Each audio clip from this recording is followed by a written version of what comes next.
Good evening. It's been nearly 24 hours now since President Carter laid out his voluntary way to fight inflation. Former President Ford has already said, forget it, voluntary controls don't work. Senator Kennedy says it might work, but only if the government is tough in its enforcement. House Speaker O'Neill says only that he gave his word he would support it, so he will. Generally, Republicans knocked the plan, calling it political, an attempt to influence midterm elections 2 weeks from now. They have also demanded network airtime to respond. Most of the Democrats had something good to say, although many stuck on ifs of various kinds. On the non-political, non-rhetoric front, in Japan, the value of the dollar fell to a post-World War II low, and it was down across the board in all Western European markets as well. And as always happens when the dollar drops, the price of gold skyrocketed. Here, the stock market fluctuated up and down all day, ending just 2 points down. No major impact, in other words. The most crucial reaction, of course, is that of American business and labor, and it's that part of the equation we want to concentrate on tonight. With Frank Fitzsimmons, president of the Teamsters Union, which has a key contract negotiation coming up, and Donald Seibert, chairman of the board of J.C. Penney and head of a prestigious business group's inflation committee. Here to keep them company and to bounce off their reactions is Stuart Eisenstadt, the president's chief domestic advisor. First, for those who went to bed early last night or haven't read a newspaper today, a quick summary of the president's plan from Charlene Hunter-Gauld in New York. Robert McNeil is off. Charlene? Jim, the president's plan involves a two-pronged approach. The first could be called Restraint Begins at Home. There, he promised to slash the federal deficit to $30 billion or less, and he pledged to trim the government workforce by some 20,000 through cuts and a hiring freeze. The president also said he would eliminate needless federal regulations, promote competition, and oppose any reduction in federal income taxes. Beyond the federal home front, the president made official voluntary wage and price guidelines. As expected, he established a ceiling of 7% for wage increases plus benefits, but added a surprise sweetener. The difficulty with a voluntary program is that workers fear that if they cooperate with the standards while others do not, then they will suffer if inflation continues. To deal with this concern, I will ask the Congress next January to enact a program that workers who observe the standards would be eligible for a tax rebate if the inflation rate is more than 7%. In other words, they would have a real wage insurance policy against inflation which might be caused by others. This will give our workers an additional incentive to observe the program and will remove their only legitimate reason not to cooperate. Now to Frank Fitzsimmons, whose Teamsters Union opens negotiations for a new contract with the trucking industry in December. 400,000 Teamsters are involved. It's the first of several major labor contracts coming up, and thus could be the first major test of the president's 7% wage increase guidelines. Mr. Fitzsimmons, to put it directly right off the top, will you go along with a 7% cap in these trucking negotiations? Well, to put it just as squarely as what you put it to me, my statement that I released today, I'm not going to read the whole statement, but I must quote from it, that the International Brotherhood of Teamsters agrees with President Carter that inflation is the most serious domestic problem facing America today. However, as we go through the remarks made by the President, we find that his statement last night appears to have greater flexibility and latitude on the price side, but the wage and fringe benefit standard of 7% appears to be fairly rigid. Now, there is no question that as this program develops, consideration must be given to adjustments in the wage standard. The acceptability and therefore the success of the program will depend on such adjustments. If this program establishes some credibility on the price side and adjustments are made on the wage standard, we are sure that the 2 million Teamster members and their families will do their share to assist in resolving this difficult problem, which daily weakens the strength of the American economy and undermines the American wage earner's standard of living. But the President, as well as the American public, must realize that we have been highlighted As far as the Teamsters Union is concerned, and our negotiations coming up in March, I think it was unnecessarily so, as far as the publicity we have got. But and I caution everybody on the regulations that will be written to administer this act, that they must, of a necessity, and we will put input into the government to consider what is necessary. Because whether I agree or our executive board agrees, regardless of anything else, we must take the actual resolve back to our membership for their ratification. Well, when you use the word adjustment, I take it what you mean is that an adjustment upward to 8, 9, 10% if that's the case. Is that right? No, I mean as far as adjustments are concerned, something to this fact. That here the President says very definitely a 7% increase as far as labor is concerned. Now, in the old wage board, which I speak with authority from. You were on that board. That was during the Nixon administration. That's right. And I finally I wound up in that board all by myself. And I stayed there, and I persevered because I gave my pledge to the President of the United States. And we found that on the basis, for instance, and the rising cost of health costs, for instance, and these are just one or two of the items I want to point out, there's many. And the rising cost of health cost, as far as pension expense is concerned, those kind of costs were eliminated from the 5 3/4% that the government laid out in its plan similar to this. But now, this kind of expense goes in part of the 7% of increase. Right today, for 1978, we're entitled to a little better than 8% cost of living increase, just alone with the cost of living of the net that a man receives. Now, when you talk about 7%, you talk about 7% going on to his gross. For instance, a man making $25,000. Actually, in competing with the American way of life, he competes with about $19,000. The increase goes in as far as inflation is concerned. So you look and say you get an increase of 7%, but you don't get an increase of 7%. That may be really the increase as far as inflation is concerned. But you take the 7%, you put it over if he was making $25,000. Put the 7% in $25,000, it goes through the tax structure. And by the time it gets down to his real income, he doesn't get the 7%. He winds up with 4.5 or 5%. 5%. Okay, we're going to get in a moment. We'll give Mr. Eisenstadt a chance to see what he thinks about what you're saying. Thank you very much. Charlene? The other side of the coin, of course, is prices. In his message, the president recounted a decade of firms raising prices out of fear that costs would rise. Last night, he tried to reassure business as he outlined that part of his plan. Our basic target for economy-wide price increases is 5 3/4%. To reach this goal, I'm tonight setting a standard for each firm in the nation to hold its price increases at least 1/2 of 1 percentage point below what they averaged during 1976 and 1977. Of course, we have to take into account binding commitments already in effect, which will prevent an absolute adherence to these standards. But this price standard is much lower than this year's inflation rate, and more important, it's less than the standard for wage increases.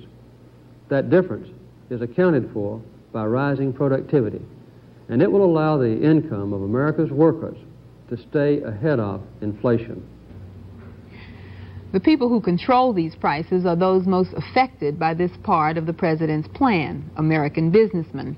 Donald Seibert is chairman of one of the largest companies in the country, J.C. Penney. He also heads the Inflation Task Force of the Business Roundtable, one of the nation's leading industry trade groups. Mr. Seibert, is business reassured enough to go along with the president's plan to hold down prices? I'm not sure that I know exactly what you mean by reassured.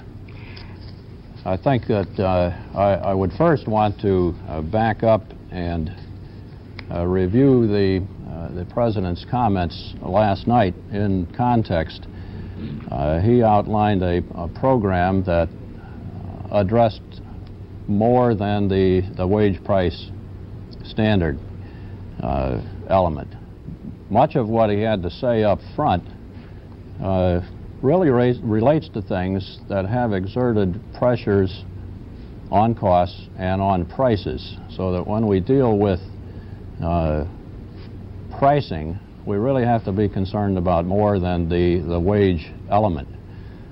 We've had some problems, as we've anticipated, the wage and price standard piece of his program. In fact, as an organization, we did advise against wage and price standards. However, we have assured the President, assured the administration, that while we've expressed concerns about wage and price standards, we will do whatever is required to make them work as effectively as possible. Mm-hmm. Well, what reservations do you have about the plan? Well, I think basically any controls program, and I'm taking a little liberty here where I know we're talking about a voluntary program, we're talking about standards, tends to treat the symptoms more than the disease.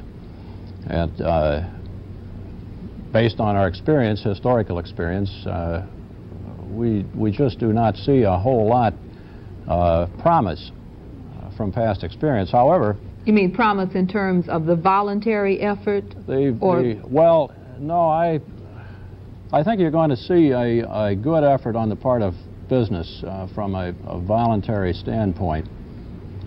But I don't believe that we're talking about something here that offers a long-term cure for inflation. I think that we must do what we can, and we will. And I suspect that you will see a high level of voluntary compliance, and hopefully it will do something to take the edge off of the price part of the inflation problem. Mm-hmm. Do you think, just looking at the whole plan, that the President himself has set enough of an example by tightening things in the federal budget to spur business on to follow this lead? Well, I think we're encouraged very much by the initiatives in this area. And we applaud the President for the action that he is taking. This must be done, and we're encouraged to see it happening. Mm-hmm. Well, one of the things I was reading about today was the widespread speculation that companies are going to boost their prices because they feel that this is the first step toward mandatory controls, and therefore they want to get their prices established before this takes place. First of all, do you see this as the first step toward mandatory controls, and do you think business is going to react that way? Well, one of our concerns early on, when we were aware that a wage price standard was going to be part of the package, was a concern about the public perception of the efficacy of such a program and the arousing of expectations that this is going to be the cure. And we were concerned that this part of the program would be viewed as the centerpiece, and this could lead then to disappointment and increased pressure to move to something such as wage and price controls. Now, we're encouraged, and we believe the President when he says that he is not for wage and price controls. We do not think that it necessarily follows that this should happen, which is why we believe that we must support all initiatives, reducing the budget deficit, taking a look at the regulatory area, all of these things. And not hiking up the prices. Well, I don't think that it's in anybody's best interest to arbitrarily move on prices. All right, we'll come back to that in a few minutes. Jim? All right, let's see what the President's man, Stuart Eisenstadt, thinks of what he's heard so far. Mr. Eisenstadt heads the President's Domestic Council. He's the #1 White House man on all domestic matters and played a key role with the economic people in forming this new anti-inflation strategy. First, Mr. Fitzsimmons' point. He wants that 7% flexible. Can it be made flexible? Will you go along with him? Well, first of all, I think it's important to take the statement that Mr. Fitzsimmons and the Teamsters Union issued today. It is a very informed, it is a very balanced, and it is a very constructive program, and we're very pleased with the statement that they issued on our program. It's very helpful. In terms of adjustments along the way, if they're necessitated, we'll obviously be sitting down with people such as the Teamsters Union and others to see whether they're necessary. At this point, we think that a 7% wage standard should include fringe benefits, that's fair. But we obviously will be, as we have for the last 7 or 8 weeks, been holding discussions with Mr. Fitzsimmons. Those discussions have been very balanced and very reasonable, and we'll look at any suggestions that people have for changes. Are changes likely on that 7%? Well, obviously, we've just come out with the program. We have no reason to think that they need to be made. But we do want to hear from different sectors of the economy.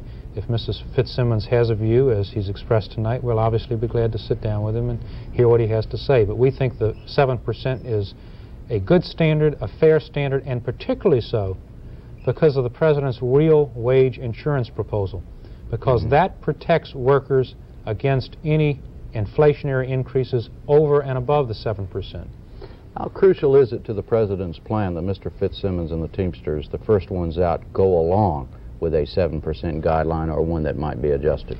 I think Mr. Fitzsimmons made a very good point, and that is that his negotiation and his union should not be simply singled out. There are a whole array of major negotiations occurring this coming year. Not only the Teamsters and trucking. We have electrical, we have construction, we have petroleum, a whole array, including auto. But the Teamsters is important. The Teamsters is important just as all the others are important. It's going to be important that everyone show restraint. And again, I'd like to return to the fact that this real wage insurance program should provide the incentive for all workers to sign up for this program, because it assures them of the protection of inflationary increases above that 7% standard, which we consider to be a very reasonable standard. Even before the President's speech last night, Mr. Eisenstadt, there were those in the government, Barry Bosworth of the Wage Price Stability Council among others, who have said that the government was prepared to intervene in Mr. Fitzsimmons' negotiations with the trucking industry to make, if it was necessary, to hold the wage settlement down. I assume that is still a possibility and is in the cards? The government does not intervene in collective bargaining between union and labor, between union and management. What we have done is sit down with the labor union, in this case Mr. Fitzsimmons and his economists. We've talked to them about what we see to be a reasonable settlement. They've been talking to us. We've talked to the management side. That has been done freely and voluntarily. We will not, however, be intervening directly in the actual collective bargaining negotiations, nor should we. All right, to a point that Mr. Seibert made, that this is really not a long-term solution, wage and price, voluntary wage price controls. Was he right about that? This is not a step on the road to those controls. And as Mr. Seibert said, what this program does is attack the fundamentals in terms of cutting the budget. I think what he said, yeah, right, okay, all right. He said that this program did, in fact, attack the fundamentals by getting at the cost of regulation, by getting at reduction of the deficit. The reason for the standards is because it is important to set a standard of behavior, and because we want to have a standard by which the government, as a prudent purchaser, decides with whom to do business. They are not a step on the road to controls, and this is a very different situation than we had in 1971 when Mr. Nixon imposed those controls for this reason. President Nixon had existing statutory authority to impose those controls, and literally people woke up one morning and they were imposed. We do not have that statutory authority. If we were to ask for it, we would need to send legislation up. There would have to be a long congressional battle. So we do not have the element of unfair surprise here, which many businessmen are concerned about, and that's an important factor to recognize. But Mr. Eisenstadt, isn't it also realistic to expect that if inflation, for whatever reason, should suddenly shoot up to 10, 11, 12%, that a bill giving those controls could be passed in 30 minutes? I doubt that to be the case. I think that there is substantial congressional opposition to them given the experience before. Let me, however, address that point. One of the important factors in this real wage insurance proposal is that it gives us for the first time, gives the American government for the first time, an alternative to the twin evils of either a recession to cure inflation or wage and price controls to cure inflation, because what it does is say we can use the tax incentive as a measured incentive to encourage moderation in prices and wages without having to revert either to a recession, which we don't want, or to rigid controls, which we don't want. Mr. Fitzsimmons, let me ask you, the President in his statement last night, Mr. Eisenstadt has just reiterated it in effect, which is that the inflation rebate system, the insurance system, pretty well removes the need for employees to seek higher wages because they are in fact protected from inflation. Do you agree with that? Absolutely not. Because I'll tell you why I don't agree with it. Insurance protection, as far as I understood the President's statement, that if there is a facto as far as reduced 7%, they may get a refund as far as federal income tax is concerned next year. Now, while I have every confidence in the President of the United States, I've got to question that, what his ability will be to drive that through Congress. Congress has had him wagging since he's been in office on a lot of legislation that he proposed. Even with his support and the administration's support, we couldn't even get to first base with the labor reform bill. Well, let's go to the next step, though. Let's say that in this case he is able to get that enacted into law. Would you feel protected as a leader of a national union to go to your people and say, hey, look, we're protected from inflation problems, go along with it? If that, whatever it took to get it passed into law. I appreciate your position as an interviewer as far as television is concerned. Right. But I must look at realities, and I must look at realities of better than 2 million members of our union. I don't intend to take the responsibility of the President of the United States or the determination of the Congress of the United States and tell my people that they are protected, because they'll make the decision, the final analysis of this whole situation. Well, in my role as an interviewer, I've got to go back to Mr. Eisenstadt now and say, is Mr. Fitzsimmons reading to that correct? I mean, are you going to have problems getting this through Congress, and does he have very good reason to be skeptical that this is ever going to come off? Well, I think Mr. Fitzsimmons is correctly saying that he wants to see if the proof is in the pudding. We obviously have to introduce this in January. Based on our calls thus far to congressional leaders, we think that there is support for it, but they want to see the actual legislation, which is not yet drafted. And I can understand why Mr. Fitzsimmons would want to see what the Congress will do. I believe that they will act constructively on it because I think it does give us a new way to deal with inflation. And I think it is a way that will protect the American worker. I can understand Mr. Fitzsimmons wanting to make sure that that is in place before he makes prior commitments. And I think it's also important to recognize that he is about to enter into a collective bargaining negotiation. One does not collectively bargain with his interviewer on television. I'm trying. You got to give me points for trying. I'll give you points for trying. Okay. He has to preserve his independence with respect to collective bargaining, and I can understand fully that position. All right. Charlene?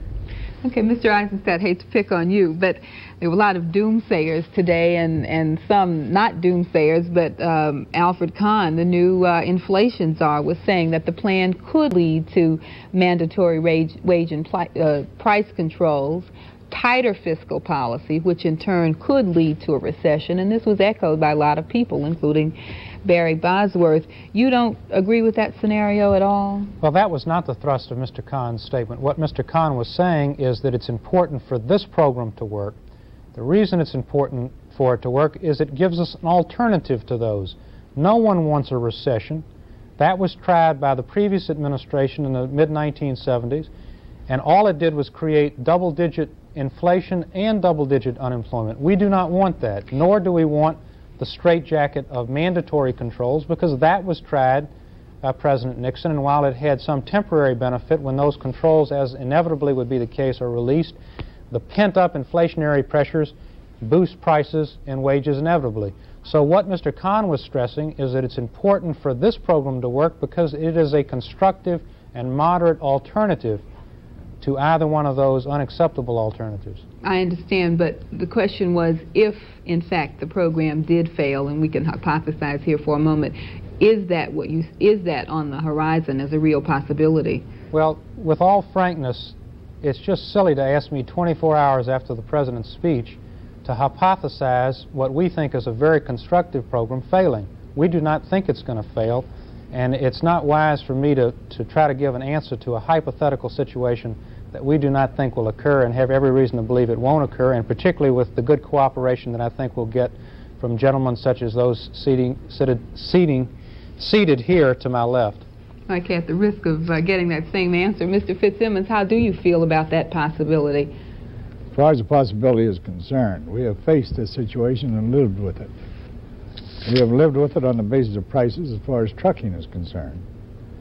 As you might know, that the price in trucking is measured by average revenues per ton mile, and this is from the ICC measures of prices, have increased less than consumer price index or wholesale price index since 1967. Excuse me, we're going to have to move along in a minute. If I could just get you to respond to the question. Well, I understand what you want, but I must explain my answer, because as far as you're talking to me is about my union and the industry we negotiate with. Now, but as far as affected price and wage regulation, as Mr. Eisenstadt said, this program was announced last night. As my comments here tonight was that it's flexible as far as the situation is concerned with adjustments. All right, I'm sorry, but we're going to have to leave it there, Mr. Fitzsimmons. Maybe you'll get another time next time. And my apologies to you, Mr. Seibert, right. But you're pretty much already on record what you think could happen if this thing doesn't, it could lead to mandatory price controls. We'll see if it doesn't work, right? Will you agree with that? Well, I don't think you can rule anything out, but right. I would certainly like to believe that that would not happen. Right, but it's a possibility. We have to leave it at that. Good night, Charlene. Good night. We'll see you tomorrow night. I'm Jim Lara. Thank you and good night. For a transcript, send $1 to the McNeil